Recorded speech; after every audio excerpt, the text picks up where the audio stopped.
Now, collation of results is currently ongoing in some parts of the country after the gubernatorial and state assembly elections that happened across Nigeria on Saturday, March 18th. From the already declared results, Governor Babajide Sanwo-Olu of Lagos State and his Oyo State counterpart, Seyi Makinde, won their re-election bid amongst others. Now, at the Lagos House in Marina, supporters of the APC were seen celebrating Sanwo-Olu's victory.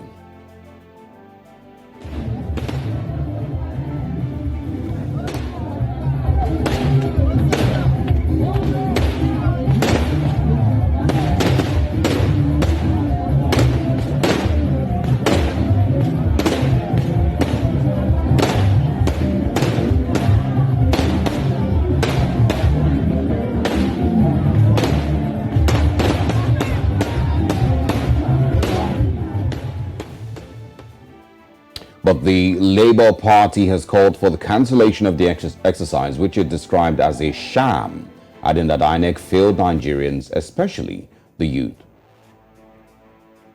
Election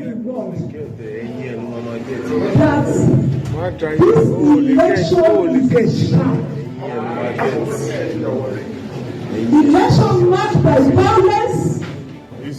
We reported this case in the past election. Nothing was done. I want to tell you, Mr.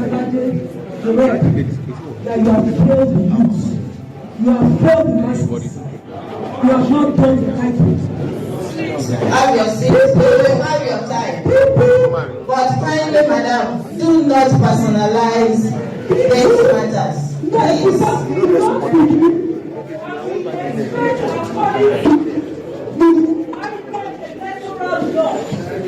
Section 128. That INEC will take it up and we address it. Thank you, madam. Please do have your seat. I am saying it again.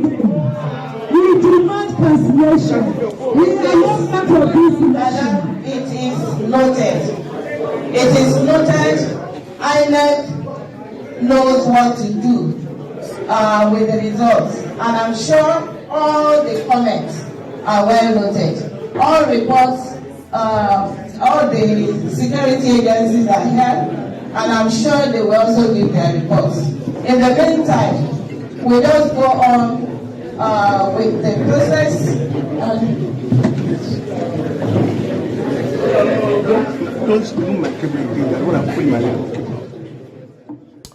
Well, even as we await more results from the just concluded governorship and state assembly elections, observers say the exercise was marred by irregularities, violence and low turnout of voters.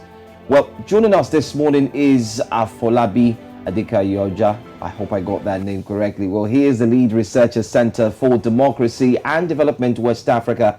Thank you so much for taking time out to join us this morning, and thank you for doing what you do. Thank you for having me. All right, so you have observed and followed very closely the governorship and state house of assembly elections. First of all, what would you say in comparison to the presidential elections? First of all, we'd like you to take a look at the presidential elections and the one that we just had this Saturday, and share with us your thoughts. So what we've really been able to determine is that this election really just proves that saying that all politics is really local. There's been an increased focus on the governorship and state house of assembly elections, and I think this primarily links to the impact of the decision of the governorship on the citizens in the country, and then why they've been able to prioritize that.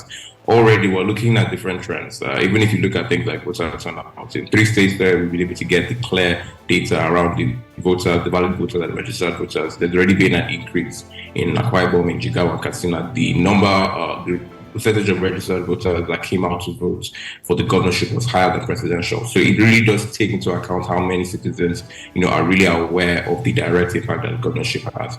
But then when it comes to the general trends that you already pointed out, we've actually seen quite a reduction, and I think this also speaks to 2 major factors. So one is the really intense competition that politicians have put on the entire political process, and this reflects even in the way that we have more parties represented across the different government institutions. So whether it's the National Assembly, where there are around 8 parties in the House of Representatives, and already the possibility that there might even be up to 5 parties controlling state governorship at the time the governorship elections are done. That's something that we've not had before in the Fourth Republic.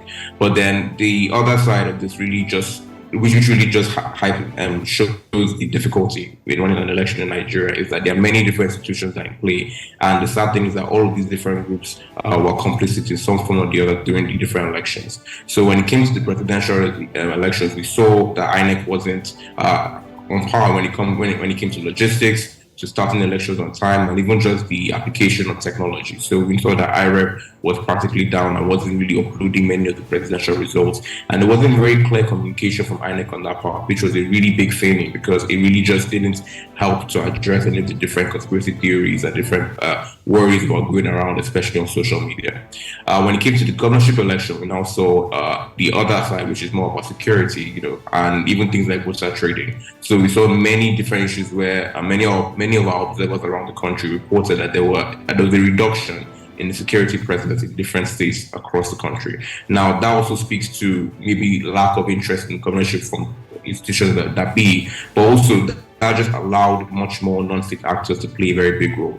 In a country where we have many state governments and many regional groups that are trying to create their own different security outfits to counter ongoing issues, that just allows for an abuse of power where unnecessary. So we're looking at an increase in insecurity. We're looking at an increase also in voter trading. We've gotten many reports across the country and across different political parties too. So not even just limited to the traditional APC and PDP, but also LP and ABGA, especially in the southeast, and even the NFPP to a degree in the northwest, where we have recorded incidents of many of these party agents actively trying to solicit votes using different materials or actually just using money. So what is really going on is that we've almost seen a very clear feeling, but not just in terms of the single aspect, because many of the analysis tend to focus on just INEC, and INEC does have a very important part to play and a very big responsibility to carry. But then elections are not just limited to the counting of votes. There are also many different stakeholders and many different actors. And going forward, what will be really important to help strengthen and improve our electoral process will be to have a very frank conversation about the interaction that these different groups do have, and to make sure that we can really ensure that any of the different solutions that we are preferring actually cover all of these different groups. Talk a little bit more about it seems like there was some level of failure to synchronize between INEC, security agencies, and other, parties that should have ensured that the electoral process went smoothly at best.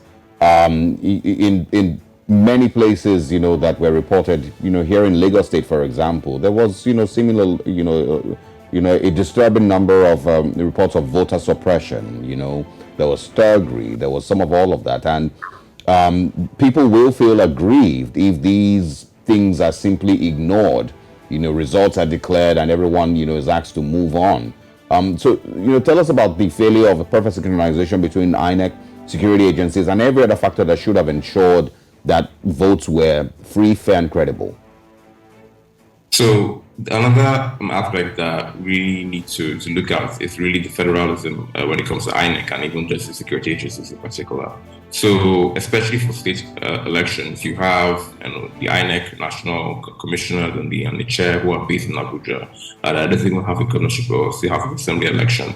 But then you have RECs that are really important and really influential in the different states. And then they're the ones who are able to send information back as appropriate, or with the administrative secretary. So you're now looking at where the challenge is in terms of tightening those communication gaps. Now, also when it comes to the federal, to the security agencies, many of them also have their headquarters or their central command in Abuja, but then they have state commands. And then you now have that correlation of trying to ensure that the connection and the collaboration is effective, not just at the center and at the head at national level, but also across the different states. And then that's a very big cumbersome task. So even though we know that INEC has actually been, part of the interconsultative Committee on Election Security, ICCES, and there are many other security agencies that are part of that particular committee. The challenge now becomes transferring and making sure that these synergies tighten, not just at the federal level, but also at state levels. And that's now where you now have that gap that some state-based executives have been able to take advantage of. We have non-state actors that can easily be deployed and are easily be used and utilized for ulterior motives. So many of these groups, like thugs, you have even community-based militias that have already been used or have already been sanctioned before and are now being given that particular freeway and leeway to do so because they know that somebody who is very senior or somebody who is very important in the state structure can support or can ensure that they will be able to take care of them if anything goes all right. So part of the challenges here is also just looking at the stakeholder mapping, but also really taking into account the limitations that come in when you're looking at the federal structure. A structure that's working in the federal position like INEC and even the security agencies, but also ensuring that where possible, the synergy, not just at federal level, is also applied at state level. Because one thing that we are also seeing is that the same way that you've been able to mention about issues in Lagos State, for example, there were some states where we barely heard anything because the process went quite smoothly. There were different communications and conversations going on, and then things would just happen to go very quietly, calmly, and the results just came out. And there are also areas where we're also looking at the level of the competition when it comes to the governorship election. So Lagos State, for example, there was a lot of attention on that, especially because the Labour Party candidates had carried the state in the presidential election, and there was fear that would likely happen, that could happen again. So there were some states that we expected to see some level of violence, and unfortunately for many of those states, that actually was the case. You're looking at Lagos, you're looking at Rivers, you're looking at also places in the south part of the country, and even some incidents in the southeast. You saw INEC officials who were kidnapped in Kogi State, and even Imo. So like there are many of these different instances that had been right, and in many of these places, we know we've been able to track that either due to the competitive nature of the election, either due to the way that many of the politicians were either spreading very harmful and divisive rhetoric that played a very big role in inflaming and aggravating the security environment in the states. But now, there's the flip side where there are some states where this was not the case. Is that because there was an incumbent who was running for election that was quite popular, or even just some states where the state structure is so powerful for a particular party that it's almost a state like conflict when it comes to these particular processes. But ultimately, what's really important is that everything, like the entire election process, cannot be simply given a blanket statement. Things were different depending on which part of the country you are. And that's why these conversations are really important, to make sure that at the end of the day, we can have a standard uniform process. We don't want a situation where anyone feels unsafe when they're going out to carry out a very important civic duty such as voting. So that's something that we really are do some more research into so that we can prefer solutions and working with other CSOs and other agencies to try to push forward more tangible recommendations to make our elections much more safer and much more credible. All right, so as a CSO, I mean, as a civil society organization, how have your organization scored and rated this election? That's one. And secondly, I'd like you to also take a look at one of the aspects that your body focuses on, one of it which is facilitating constitutional and legal reforms. What's the hope for a Nigerian, or put it as this, what's the hope for a political party, an aggrieved political party, such as what you saw in the video from LP, saying that they would like to go to court? What hope do they have? So, and this is actually quite timely because our post-election conference, press conference is taking place today at 11. So we'll have a much more detailed report available on our website later this evening. But in terms of how we would evaluate the entire process, I really think that it comes down to understanding that it's much more nuanced than most observers would tend to give it. So most observers tend to look at it as broad strokes, INEC performed this, everybody did that. But then to really find solutions and to really make sure that there's a clearer way forward, we have to understand who was responsible for what. Now, in areas like logistics and deploying material, then even starting polls on time, our observers did rate INEC actually better than they had during the presidential election, which was marked by later pulling of polls in many parts of the country. That was not necessarily the case on the 18th of March. That's something that we're actively trying to look at now. And also, there are cases where either because of either poor communication or poor collaboration, or even just logistical issues as well, material did not arrive at certain places on time. So also looking at that, also looking at the level of inclusive level of material that would have promoted inclusion, and especially supporting voters with disabilities. So there are many of these different parts that we're looking at there. And in many of these areas, INEC does score higher than it did in the presidential election, but then that doesn't say that there's no room for improvement. But then the areas that we're really quite concerned about is looking at security officials and even just looking at general landscape and ensuring that there was a fair and equal playing field. And that's something that we've been really concerned about. And this is not just even limited to the election day itself. Even throughout the course of this entire campaign cycle, we've seen incidents of governors abusing their powers to actively try to whittle or to stifle, opposition candidates from even being able to campaign in their particular areas using government or using federal, state facilities in particular. So that's something that we're actively trying to do more research about and to also try to put forward recommendations. And the second part that you mentioned is really a case where any election cycle should really just put up, after every election cycle, every stakeholder, and this is not just limited to government officials, political parties, or to even CSOs like ourselves, even citizens, everyone should really look back and try to understand where have we improved, where have we grown, and then where the areas that definitely need to be improved upon. And that's something that we're actively trying to encourage citizens to do, especially in the aftermath of the election process. To really, whether that's through putting forward recommendations, engaging and lobbying with the elected officials that will be representing them in different parts of the country, and trying to really put forward for that, try to put forward for more progress as possible. And directly when it comes to political parties who are trying to find through the courts, there are many instances of many of results that have been upturned, or positions that have been changed, that changed out particularly after judicial recourse and intervention.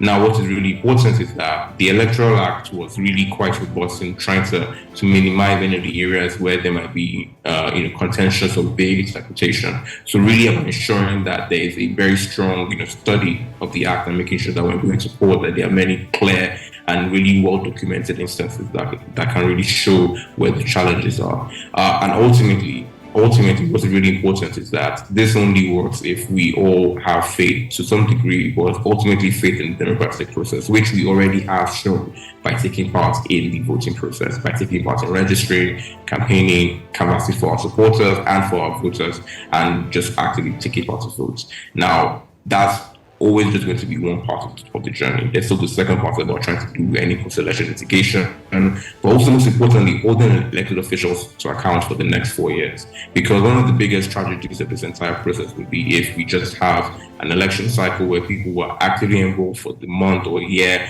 during which primaries ended and when the winners were inaugurated, and then there's now no follow-up in maintaining that level of energy for the period.